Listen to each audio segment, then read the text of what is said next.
In March, Raquel and Chase wrote an article, "Visibility alone will not keep transgender youth safe." And I think it's a really important framing of our conversation today.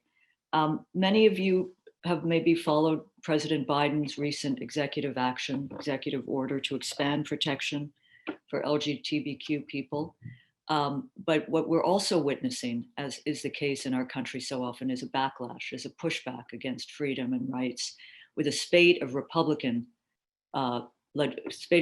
legislation in states like Alabama, Arkansas, and I think that is something we have to keep a focus on. Our previous speaker, Dave Zirin, last week, I think, closed when we asked him about equity in sports, and then the next flashpoints talked very clearly, pointedly about the trans fights ahead. And as Dave always tells us, the sports world is a microcosm in so many ways of our world. Grateful for Raquel and Chase giving us their time. These are two very busy people. Chase is Deputy Director for Transgender Justice with the ACLU's LGBT and HIV Project, a nationally recognized expert on transgender rights. His work includes impact litigation as well as legislative and administrative advocacy on behalf of LGBTQ people and people living with HIV across the United States. Prior to joining the ACLU, Chase was the Director of Prisoner Justice Initiatives at the Sylvia Rivera Law Project, where he represented transgender and gender nonconforming individuals in confinement settings. In 2012, Chase co-founded the Lorena Borjas Community Fund, an organization that provides direct bail bond assistance, so critical to LGBTQ immigrants in criminal and immigration cases. Raquel, I think we had the good fortune to do Democracy Now! On one of those election nights. It was a scene. Raquel is a transgender activist, award-winning writer, media strategist. She's held groundbreaking posts throughout her career, including Director of Communications for the Ms. Foundation, Executive Editor of Out Magazine, and National Organizer for Transgender Law Center. In 2018, she founded Black Trans Circles, a project of TLC focused on developing the leadership of Black trans women in the South and Midwest by creating healing justice spaces to work through oppression-based trauma and incubating community organizing efforts to address anti-trans murder and violence. This project won a GLAAD Media Award.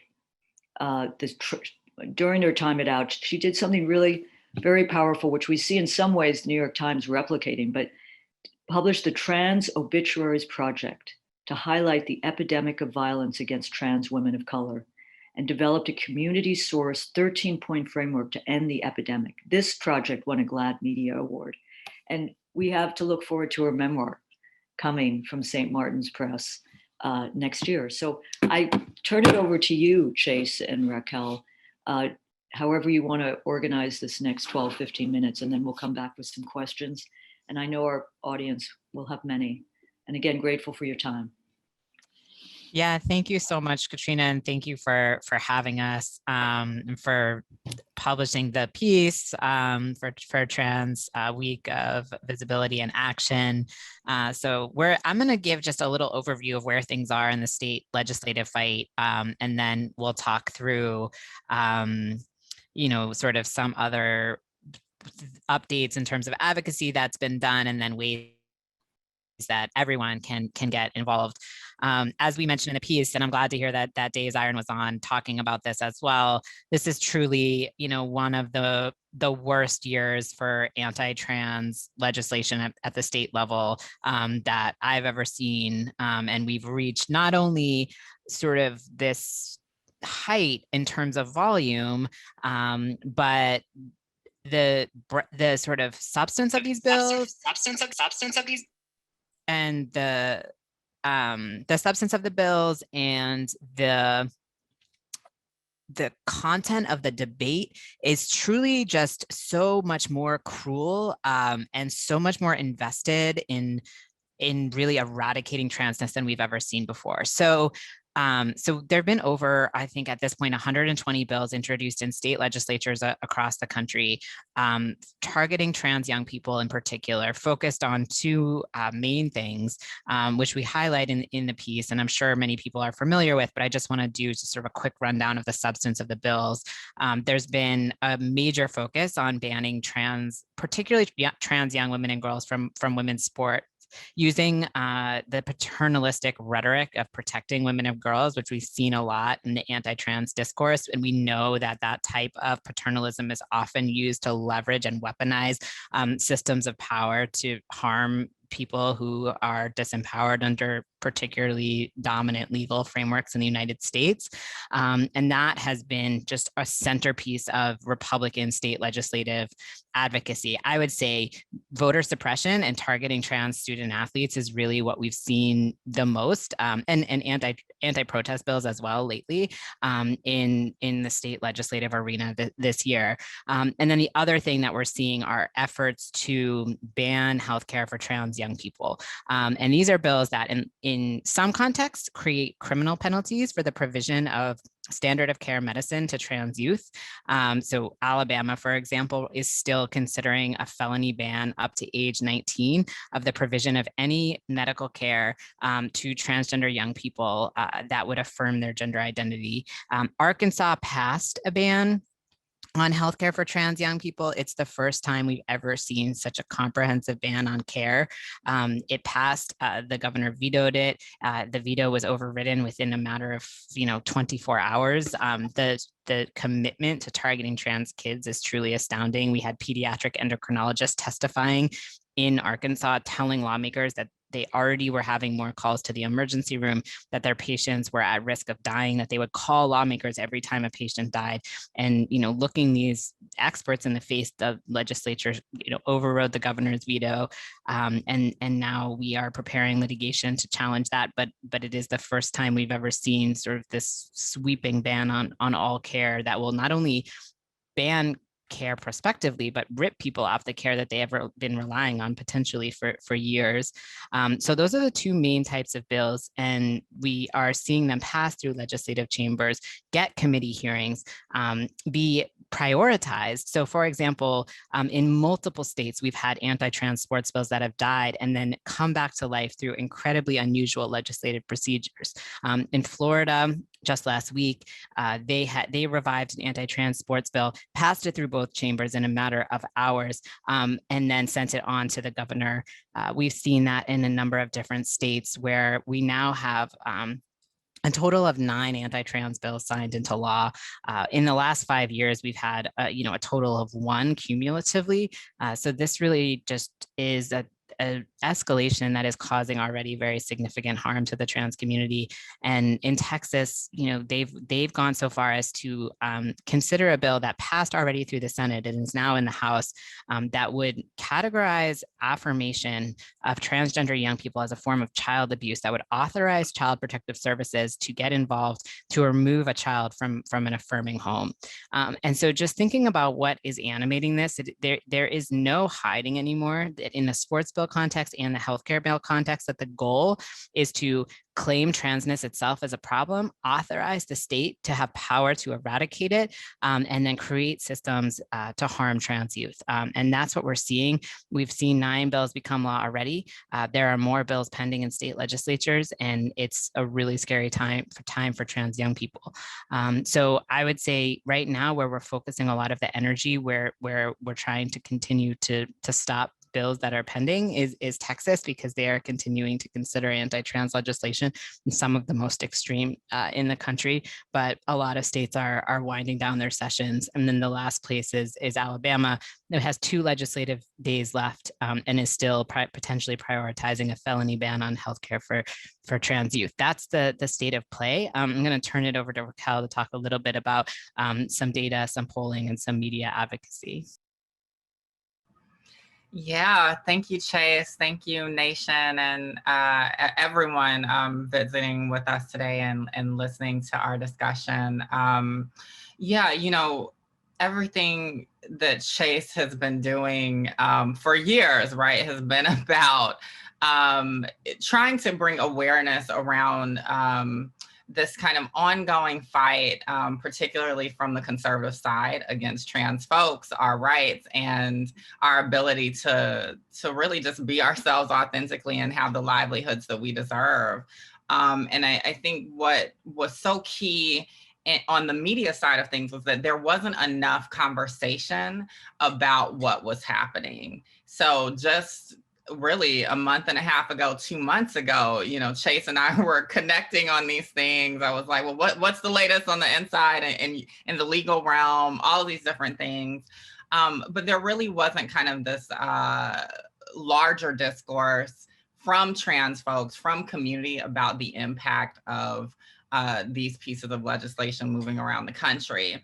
And so we had kind of a mind meld together, and it was interesting to me to kind of figure out the ways that we can kind of bring that media advocacy work in tandem with the legal work that is happening from people like Chase and the ACLU. And so we developed the Trans Week of Visibility in Action. So we knew that Trans Day of Visibility was coming up, which is an annual observance on March 31st, really to highlight the strides, particularly culturally and socially, that the trans community has made. But we knew that that wasn't enough, right? That we would only be getting half of the story this year if we just kind of rested on the laurels of the few strides that we have made. And so we wanted to figure out a way to celebrate the visibility, but also push folks into action around what's happening in these different states. And so we chose 3 states, and we really try to set out some bite-sized action items so that folks understand that we really have to have the people on the ground, the citizens, invested in this fight. We can't just rely on what we hope to be a moral appeal to lawmakers. You know, that's a part of the fight, but we also have to be invested in that fight as well. And so we created a digital action where we shared those action items every day for the week leading up to Trans Day of Visibility. And, you know, as we look back on it now, I think it's very clear that we had some impact in kind of shifting the conversation. And now, so it inspired more and more folks who already were influencers in our community to continue to raise awareness about how folks can get involved with the different states. But also it pushed people to continue to educate themselves on these issues. I think what's important is that we understand that this isn't short-lived, right? This is a long haul fight, as Chase's career is a testament to, as my career is a testament to. And, you know, I spent this last weekend actually watching a documentary on LGBTQ plus history. And one thing that's so interesting is the fight that we're in right now is so tied to the fight that we've been in for decades. You know, when we think about the landmark moments like the Stonewall riots, right? A lot of that was about the ways in which people are policed around gender, the ways that people are often criminalized if they are gender nonconforming or don't fit these societal standards. And as we continue to see this ongoing struggle, decades and decades, you know, half a century later, it's important for us to understand that there has to be a massive shift in how we think about identity, gender, and people's right to self-determination and bodily autonomy. And when I think about the youth right now who are constantly under attack, we have to be considering what we're teaching the next generations coming up. What values are we instilling? How are we empowering the next generations, not tearing them down because of the ways that they navigate society? One of the things that's been very important for us to highlight as well is that when trans youth are affirmed, and trans people in general, there was also another study that came out recently, it actually lessens the possibility of suicidal ideation, right? Or of other forms of psychological distress. So the science is on our side. The leading medical associations are on our side. There are many sports experts, leagues like the NCAA that are on our side, right? And we have a lot of ignorance coming from the other side taking advantage of the ignorance that already kind of exists in our culture around the trans experience and what it means. The last thing I will say, because I know we're getting close to our mark where we're going to answer questions, is a lot of the fight on the federal level has been kind of concentrated on getting passage of the Equality Act. You know, last week, President Biden obviously did a joint address, and many viewed it as a landmark moment because he made a specific nod to the trans community. He stated that he had our backs, you know, whatever that means, right? You know, I think that there's a strong case to be made that there could have been more details there around what that means, and there's information bubbling up that we'll get some more information around what the fight from the Biden-Harris administration will look like.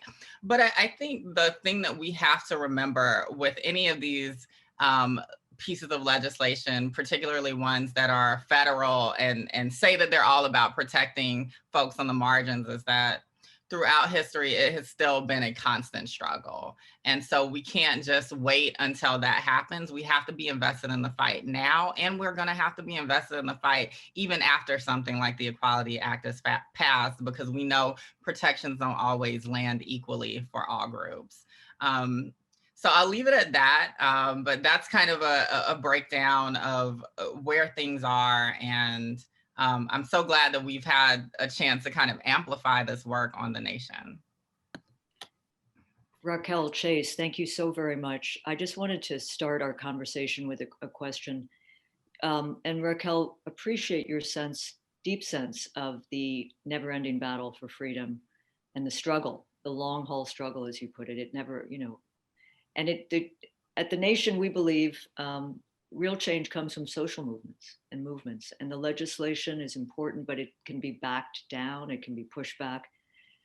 Your talk is full of references to such cruelty, the cruelty of these legislators, the cruelty of ignorance. Why, in some ways, Chase began to respond to this, why are we seeing such a spate of cruel legislation at this point? Some of that may be obvious what we've emerged from in the last few years, but I'm also interested because you made note of the other legislation that is moving, anti-voting rights, anti-protest, and whether there is a, you know, not to talk about a cabal, but there used to be quite powerful group, the American Legislative Exchange Council, which really did a lot of work along with right-wing judicial groups to push any voting rights. I'm wondering where they play in this landscape. Yeah, so I mean, I can start a little bit and then I'll kick it over to Raquel. I mean, I think, yeah, so first of all, so ALEC is involved in this, and so are, you know, groups that have been organizing against LGBTQ rights for a long time, Alliance Defending Freedom, Heritage Foundation. These are model bills that were drafted and deliberately shipped out to state legislatures. This is not a constituent-driven movement. This is a power and money-driven movement that's actually being enacted globally. You can see it with the rise of far-right governments in Brazil and Eastern Europe and in the UK, where you're seeing the same sort of gender ideology rhetoric that is a centerpiece of sort of the rise of fascism generally around the world. And I think part of what we're seeing now is both the specific attacks on trans people are sort of the continued backlash to the marriage equality movement being successful at the Supreme Court, a backlash to the election of Joe Biden, and in this moment, the Supreme Court's decision in Bostock from this past summer. But I think even more so, this is part of, you know, a way in which the moralistic rhetoric around enforcing the gender binary is always a way to consolidate power in the status quo. You can look at Anita Bryant, at Phyllis Schlafly. These are the legacy of those individuals is right now. And it's we've seen it in sports globally for a very long time, using, you know, systems of white supremacy to police people's bodies.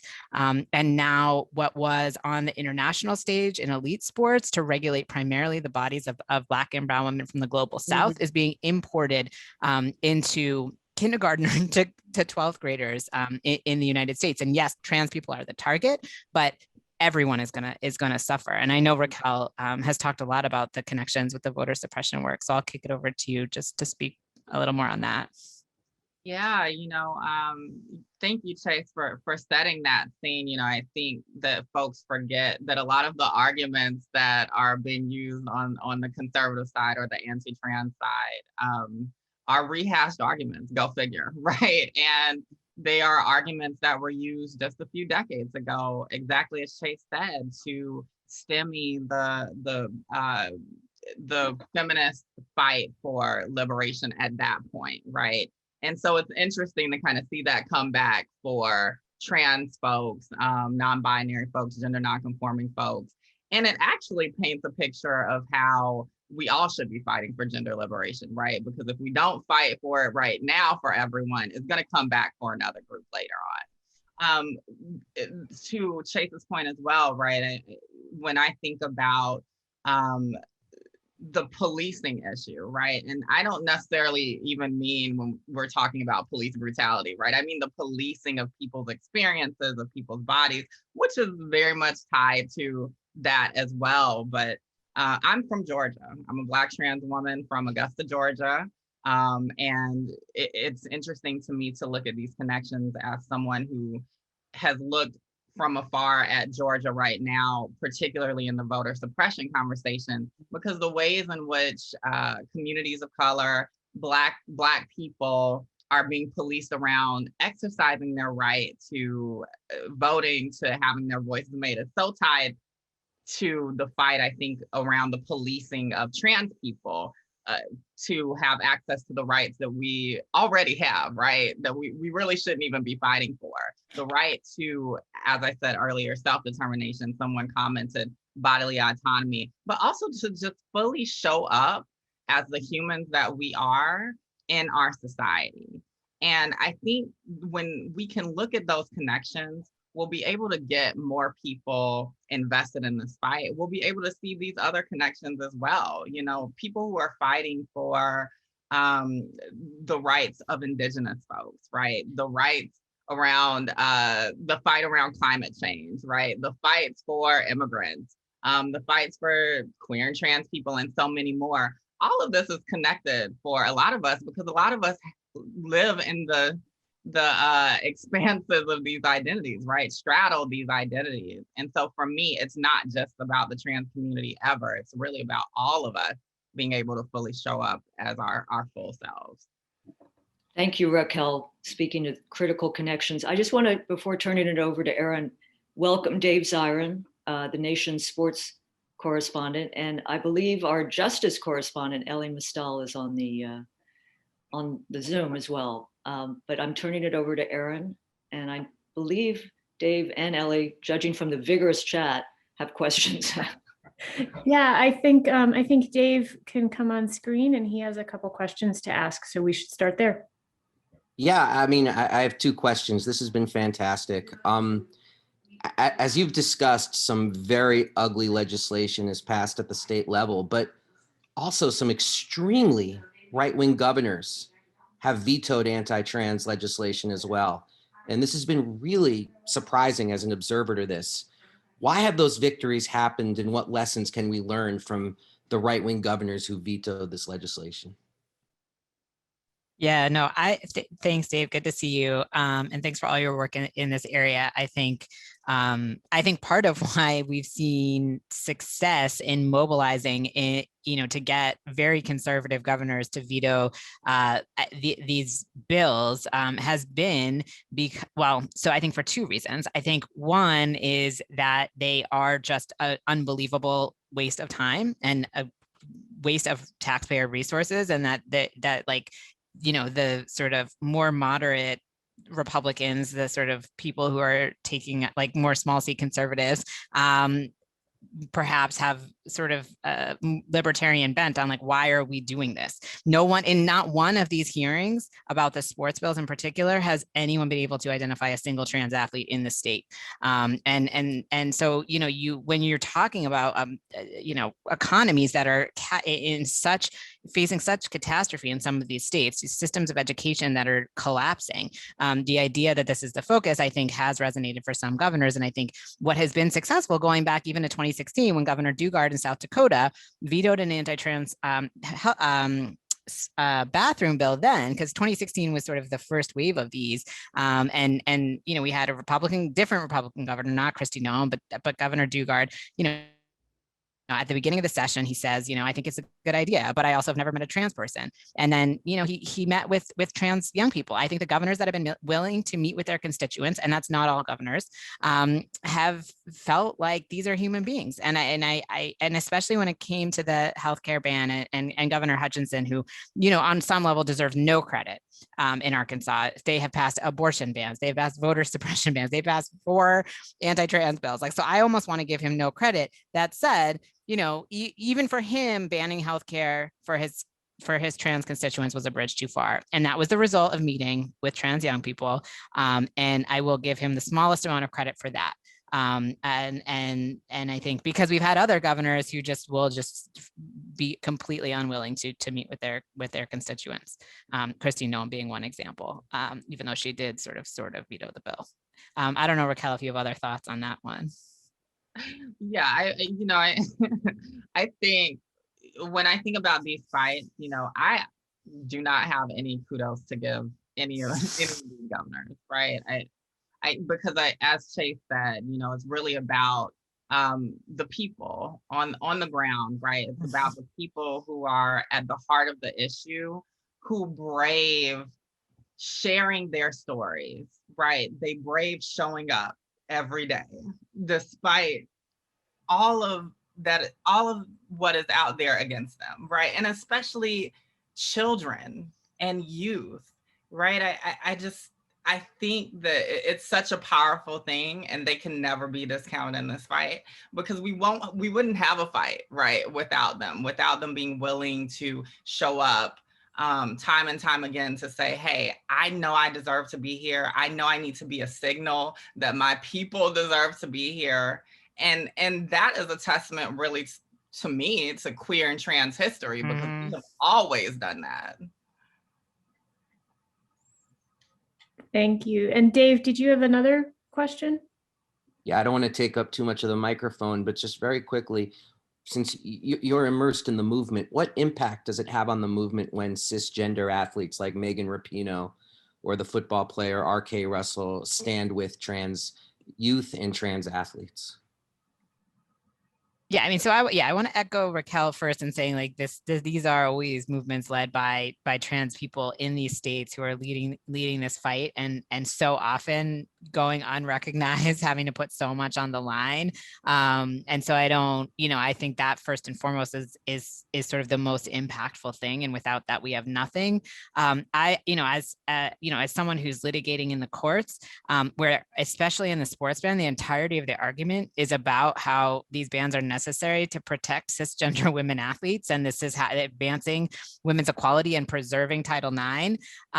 It is instrumental to hear from particularly cisgender women athletes, and to have Megan in particular recently really take up more of a microphone on the issue has been hugely impactful. We had an amicus brief that filed in the Ninth Circuit, by Women's Sports Foundation, which Billie Jean King founded, with Billie Jean King, Candace Parker, and Megan as signatories. We needed that. The judges are human beings living in this context too, and the rhetoric sounds reflexively compelling unless we have people who are there as a counterpoint, and that includes cisgender men as well. I think that it is, from to my mind, just an absolutely essential part of the conversation, and I've been hugely disappointed by the lack of solidarity from cis women in particular. I think it's nice to see now having some, higher profile athletes speaking out, but it took a really long time and it took a lot of bills passing, and we need a counterpoint, because I want people to say not in my name, because this is entirely being done in their name, and it's implementing systems of policing that are going to hurt everyone, and particularly, Black and brown cis women and girl athletes whose bodies are already highly policed in the sports context. Yeah, I would add, I at the risk of sounding like I'm coddling allies, because I never want to do that or signal that, right? But I do understand, I think, for folks who are not in the trans community, there's often kind of, in a mobilization that happens when they try and think of the ways that they can be supportive, right? And so we often kind of deal with this endless string of questions of like, well, what can I do? What can I do? And one of the basic things that you can do is show up and speak out against the injustices that we face. And so many people completely kind of gloss over the importance of that. This year, it's been important on the media side to see more folks, see really kind of like a fleet of folks who are particularly cis women, but women in general, show up and say, hey, exactly what Shay said, not in our name. So there's been at least 2 major letters, actually 3 major letters. I'll speak to the first one. About 550 women athletes, college athletes came out and said, hey, not in our name, right? It's not okay for you to be trying to pass these bans for trans women playing in sports. And that was published with Athlete Ally. I worked on a letter with GLAAD that was a really a feminist open letter. And so that brought out some celebrities, some public figures, some activists, advocates, and so many more folks. And we had hundreds of folks sign on to that letter, which was released on Trans Day of Visibility. And so that was important, right? And that also was kind of the first time a lot of these celebrities came out and public figures came out and said they were in support of the trans community. And then I know that HRC has been working on getting more business leaders to sign on to a letter and say, hey, this anti-trans legislation is not okay. So I think having these folks who have cultural and social cachet come out and say, hey, we support the trans community, this is not okay, is so important. Thank you. We have lots of questions showing up in the chat. Chuck Carlson's joining us from Milwaukee and mentions that Wisconsin is getting ready to ban trans athletes from participating in sports. And we have a question from Joan Chinantz wondering if there's any pending legislation in Pennsylvania. So I know that there are a lot of actions pending, but I wonder if you could let the audience know a few states where bills are coming up, and then maybe also what our audience can do, whether they're in a state with pending legislation or not, to help fight against these actions. Yeah, no. So we are sort of, for many states, sort of winding down session, although that's not true everywhere. And some states are already planning special sessions. Some states are, Alabama, for example, has 2 legislative days left constitutionally, and they've preserved one to override any governor vetoes. So we're also in a context where so much of the strategy is to preserve the ability to do cruel things. So even when you can say, well, maybe this bill will die, there's all these efforts to bring things back, even through special sessions that are designed to be just budgetary in nature. I will say, both for Pennsylvania and Wisconsin, I think, there are bills that have been introduced in both places. The governor of Wisconsin, made it clear that there would not be any bills signed there. And I think in Pennsylvania, it would be very unlikely for the bills to pass. And Louisiana actually just incredibly defeated 2 anti-trans bills in the last week because of incredible organizing in New Orleans and around Louisiana, and even in places where like Wisconsin, for example, having the legislature override the veto. And maybe I'm wrong. I'm I wasn't sort of tapped into Wisconsin's bill being a likely threat to become law, although that's possible. Things are changing rapidly. For example, Iowa, in their final hours of their session, the governor went on Fox News, even though they had killed all the bills, to say, no, I am getting an anti-trans sports bill on my desk no matter what. And so, there's all these ways we're continuing to monitor. I will say the two places where I'm very concerned, because you have these criminal bans on healthcare for trans youth very much still in play, are Alabama and Texas. Alabama's bill is SB 10. We're going to find out at around 2 Eastern today whether it's on the calendar for tomorrow. If it is something that we need a national outcry. This is making it a felony to treat kids with healthcare that they need. And same is true in Texas. In the House, monitoring SB 1646, which is the child abuse bill that would make it a form of child abuse to affirm a trans young person. I mean, just to think about the levels and sort of the history of using, the criminal system as well as the child welfare system to police and control families, particularly in the name of family values.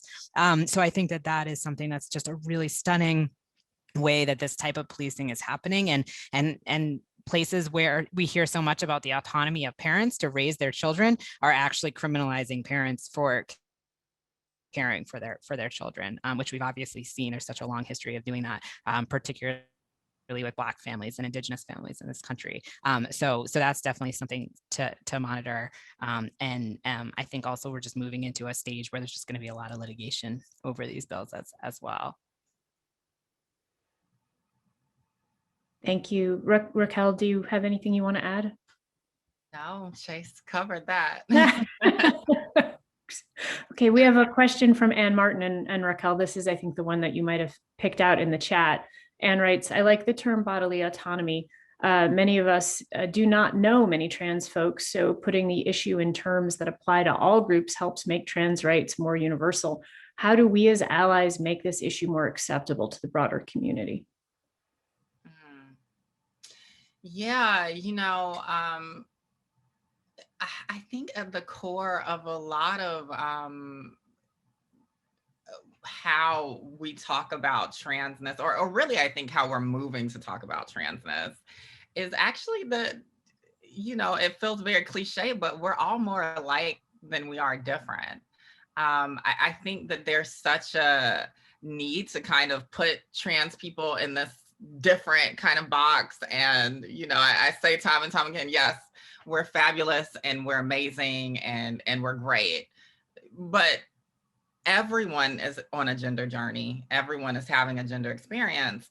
And we have all at some point experienced being kind of discounted or restricted because of assumptions around our gender and our identity. That is not, I reject the idea that is just the trans experience, right? I also, in many ways, I think we're going to get to a point where we're like, actually, trans people aren't the only ones who experience gender dysphoria, right? I think the fight that I'm invested in, that folks like Chase are invested in, and folks that we know are invested in, is really for us to understand that this fight around gender expansiveness and gender liberation will truly liberate everyone, right? So when I think about the men and boys in my life who have told me that, they're fearful of displaying certain emotions, right?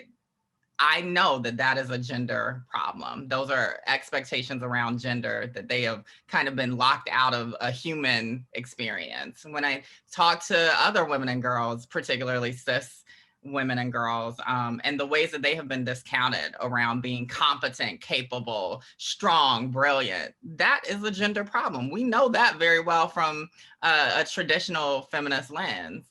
And then when I think about gender expansiveness, I think about my non-binary family and so many more folks, right? The ways that they aren't allowed to be in the full range of all of those experiences. All of that is something that we're all going through, right? So I think we're going to get to a point, especially, there's data now saying, more and more of Gen Z identifies as queer, right? More and more are identifying as trans or non-binary, or something other than this kind of cisgender heterosexual norm. We're going to have to get to a point where we understand that truly in some way everyone is gender nonconforming.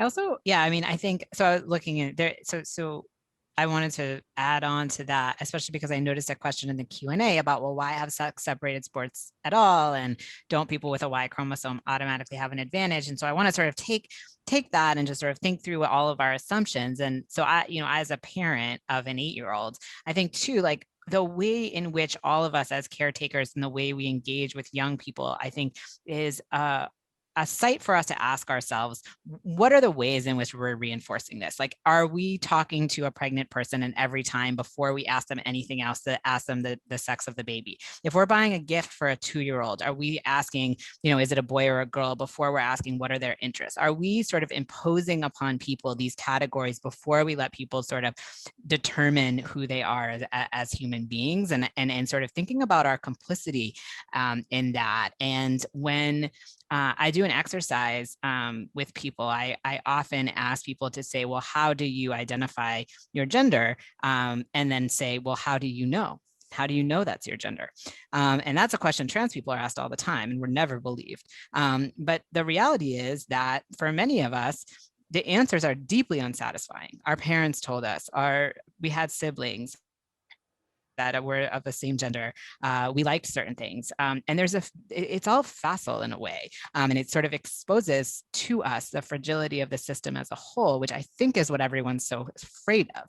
And that, I think, is where we all have a role to play in sort of challenging our assumptions, including our assumptions about bodies, including our assumptions about physiology, which is, I think, why the sports conversation causes people so much anxiety. This sense that, oh, well, men and boys are just better, stronger, faster than women and girls, and it's because of a Y chromosome. First of all, as someone noted in the chat, there's a lot of chromosomal orientations beyond the XXXY binary. The second point is that what we understand about sort of physiological differences that contribute to different performances in sports is not linked to the Y chromosome at all. There's tons of science about that. It's more linked to hormones, if anything, but it also has deeply,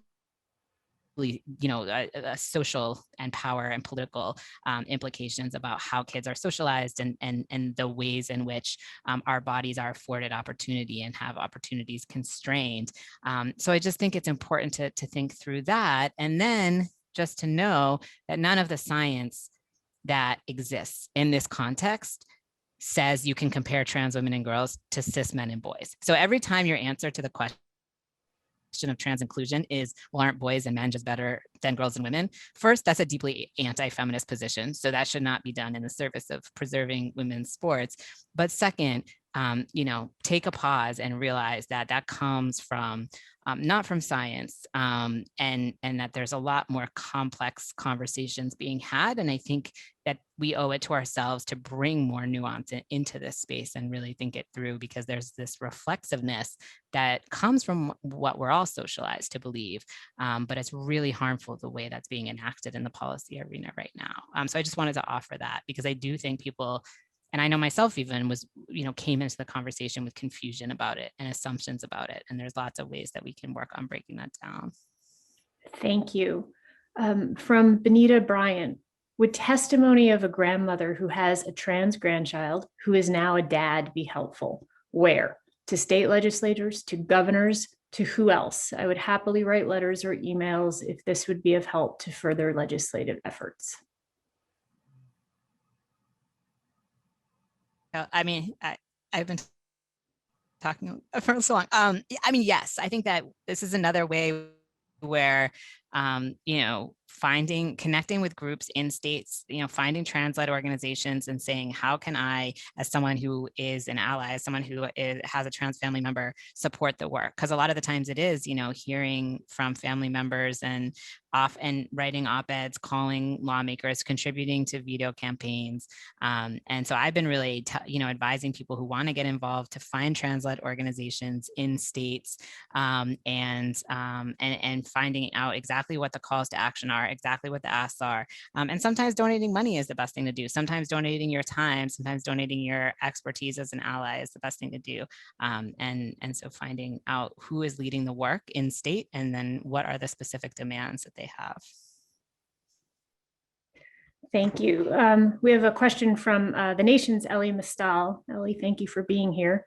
How can we tell who the allies are? One of the things that always gets me about this issue is how, even interpersonally, people who are more or less reasonable about other equality issues turn stone cold medieval when it comes to trans issues.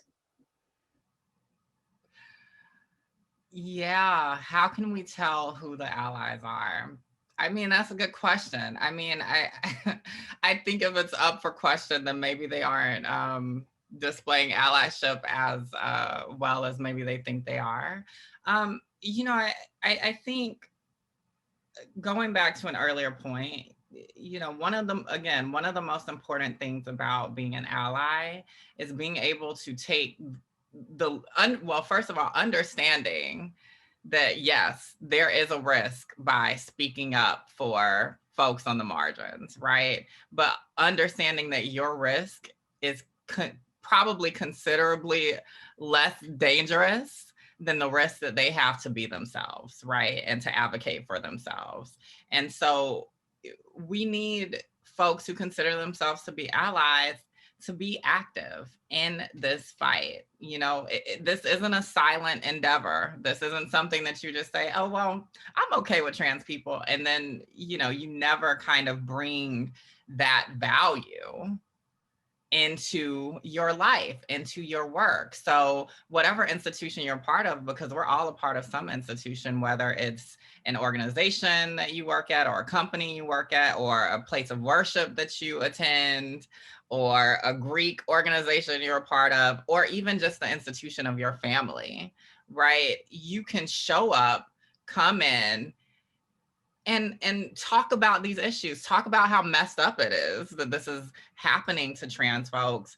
But more importantly, when you hear ignorance out there, be prepared to combat that ignorance, whether we are in the room or not, especially when we're not in the room, right? I think that is at the core what allyship is about. And this fight for social justice, this fight for liberation for everyone is a creative endeavor, you know? So there's never going to be a perfect kind of set of actions that you can just check off and be like, okay, I did that, I'm done. I got my trans ally, Girl Scout, Boy Scout badge for the rest of my life. It doesn't work like that, you know. This is a consistent exercise. But be creative about the spaces that you're in and how they can become more affirming of trans folks. And if there aren't trans folks in there, what are the ways that you can bring them into the space, right? But again, there has to be some level of work done, hopefully, before they come into the space so that there isn't more harm that they experience.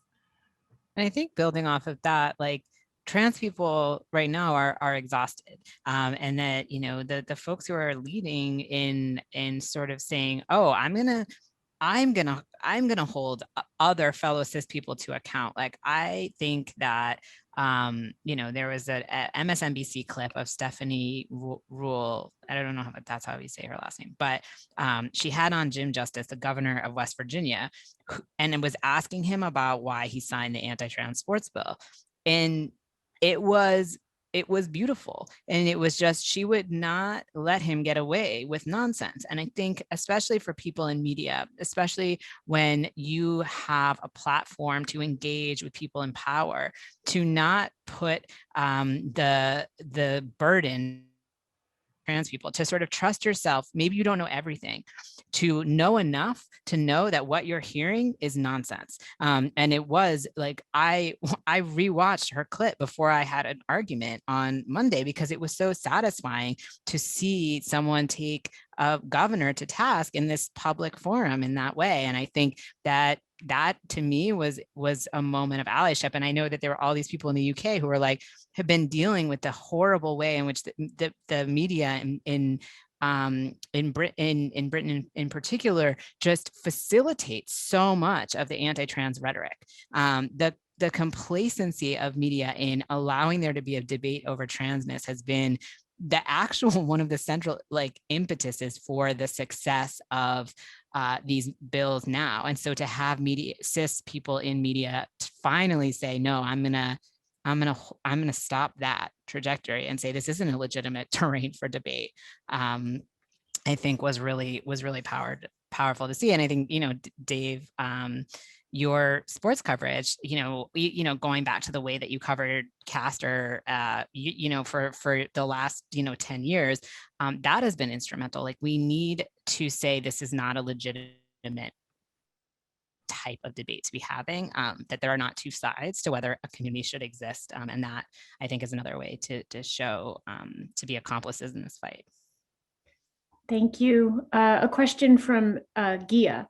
Can you both speak to how the so-called protection of women has been historically used to discriminate against marginalized communities, most recently against LGBTQ plus communities, but historically Black communities, Muslim communities, etc.?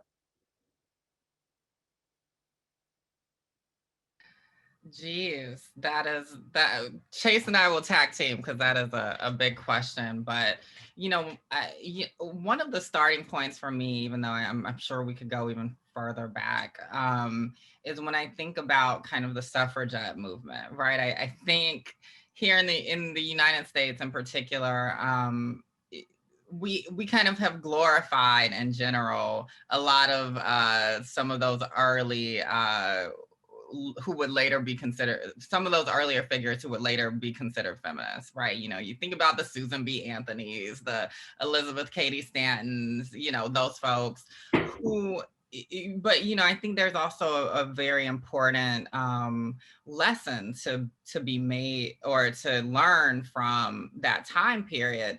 These were women, yes, who were fighting for the rights of women, but very much a particular type of woman, women like them who were a particular type of white, because whiteness was even a different kind of conception at that point, right? They weren't considering, Irish women, Italian women, so many German women, so many others. Definitely not women of color. Definitely not low-income women. So many other different types of women and their conception of what suffrage would look like. And they were in conversation with obviously people like Frederick Douglass and Ida B. Wells Barnett. So they were aware of the fight for the rights of Black people in the United States. Now, there were critical points where decisions were made to kind of turn their backs on the fight for particularly Black men to gain the right to vote. And there are some very famous statements out there, like I would cut off, my right arm before I'd let the Negro vote before I did, like all of those kind of things, right? So there was a lack of kind of an analysis around solidarity. There was really this kind of scarcity model around what rights looked like. And that idea, I think, has really permeated different waves of feminism, even up until today, right? If you look at the second wave and you think about Betty Friedan and her concept of the Lavender Menace, right? And this idea that lesbian women or queer women should not be visible in the feminist movement. That is very much tied to this idea of scarcity around what rights can look like. And then, of course, if you think of a Janice Raymond and some of the beginnings of what has become what we consider to be TERFism, right? This kind of trans-exclusionary radical feminism.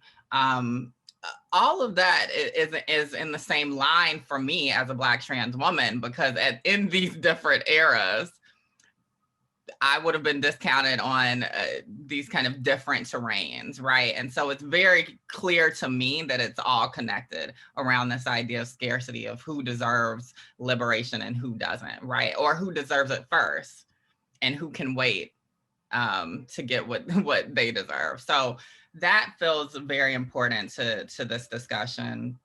But I think that we're at a time where we have more language and tools to understand all of these identities and experiences and how they are connected. A lot of that, thankfully, from Black feminist thought leaders, people like Kimberly Crenshaw. We have, this kind of concept around intersectionality, which came out of a legal fight for Black women in particular to be really protected in the workplace from discrimination, right? And the ways in which they weren't fully protected because they were legally in many ways, even up until the 80s, just seen as either Black or as a woman, but never both at the same time, right? So I'm giving you kind of my like historical spill, but I think that there's so many lessons that can be gleaned from that are so much a fight or part of the fight for trans liberation in this moment.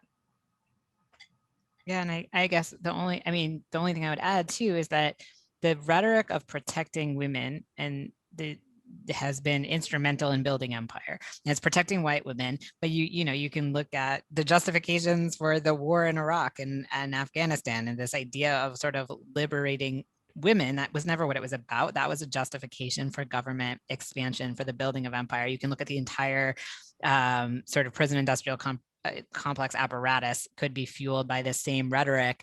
And it's why, I think about George W. Bush justifying wars in the name of protecting women every time I was watching Senator Hawley and Senator Cruz claiming to care about women and girls when they were, opposing the Equality Act under the sort of guise of the quote unquote threat that trans women posed to their conception of white womanhood, which was always framed in relation to their daughters, and sort of the building of empire through that rhetoric. It's a global project. It's a project that is carceral in nature. And so I think that we should be skeptical because that is what this is aligned with. Thank you. I think we have time for one more fast one, and then Katrina will come on. From Lauren L. Thank you so much for sharing your knowledge. Alongside pushing the Senate to pass the Equality Act, what would you like to see the Biden administration do to protect trans kids? I think there's a lot of things that we need to see.